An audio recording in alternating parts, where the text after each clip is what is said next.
افغان هنرمندان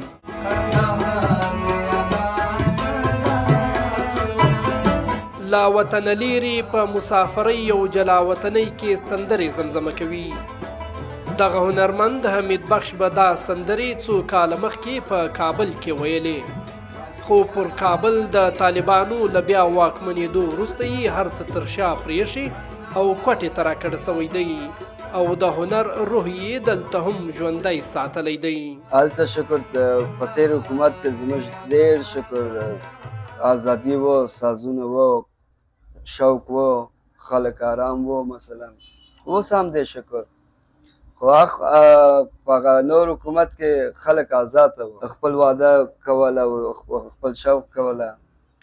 اوس نو هغه قصه نشته. موږ د هنرمندان چې دی مثلا ډېر هنرمندان د کابل راغلي دي، د کندهار څخه راغلي دي، ګرده وروره دلته راغلي دي په دې خاطر چې هلته زموږ کار نشته. موږ دلته راغلو، هغه خپل کور په نیمبه یې مثلا خرڅه کړله وروره، مثلا بل ځای ته ولاړله، موږ دې خواته رالو. په افغانستان کې د طالبانو لخوا پر موسیقۍ د بندیز له امله ډیری هنرمندان له خپل وطن پاکستان او نورو هیوادونو ته پر کډه کولو مجبور سوي دي. فریدون هم له کندهار دلته راکړه سوی او په مسافرۍ کې یې هره ګړۍ د وطن خوږې خاطرې ځوروي. وایي هیڅ خیال یې نه و چې مهاجر به سي.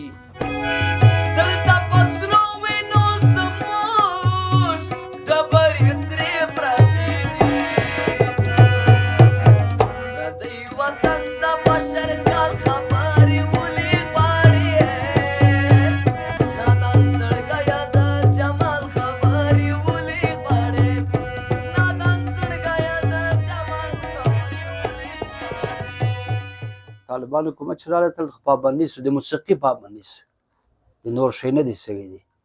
پروګرامونه مو خو را روان وو، بس ښه پلاس ژوند و نو بلد ژوند به داسې را روان وو چې څه درته وایم. والله خپل وایي هر چا خپل وطن کشمیر دی، هغه زموږ وطن و، خو بیا هم په وطن کې ویلې نشته نو بیا هم دلته چې هر څه چې وکړو بیا هم مهاجر یې بس نو بالا مسافر دي. نو وایي هر مسافر یادوي خپل ګل و ګلزار وطن، زما نه هېرېږي به هېڅ وخت خپل کندهار وطن.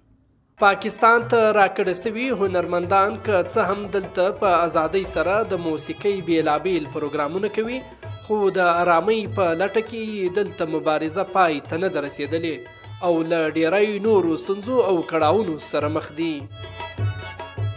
بس مشکلاتونه دلته هم ډېر دي افغانانو دپاره، د اصلا موسیقي کار دپاره د څه چې موسیقي کاران دي ګرده په مشکلات کې دي، د کور د وجه سره، د کرایې د وجه سره، د هر مشکلاتونه دي، د دفتر د وجه سره، کوشیان د وجه سره پړهایي نسي کولی.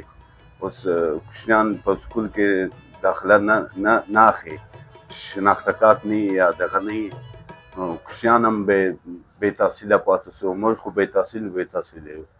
دغه هنرمندان غواړي چې په افغانستان کې یې د هنر لړۍ ونه درېږي او که هلته یې پر موسیقۍ د طالبانو لخوا بندیز ختم کړل سي نو دوی به خپل وطن ته ولاړ سي.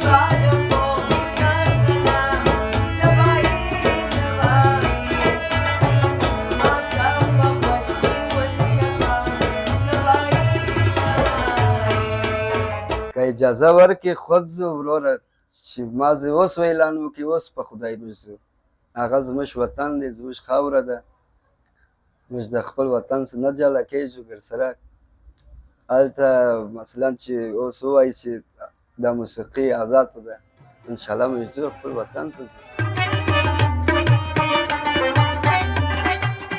له افغانستان راکړه سوي ګڼ شمېر هنرمندان د کوټې او پېښور ترڅنګ د ملک په نورو ښارونو کې ژوند کوي، چې ډیری په جلا وطنۍ کې نوی ژوند پیلوي او ډیری بیا غربي هیوادونو ته د تګ هڅه کوي. حمید الله ستوری شیرانی، DW کوټه.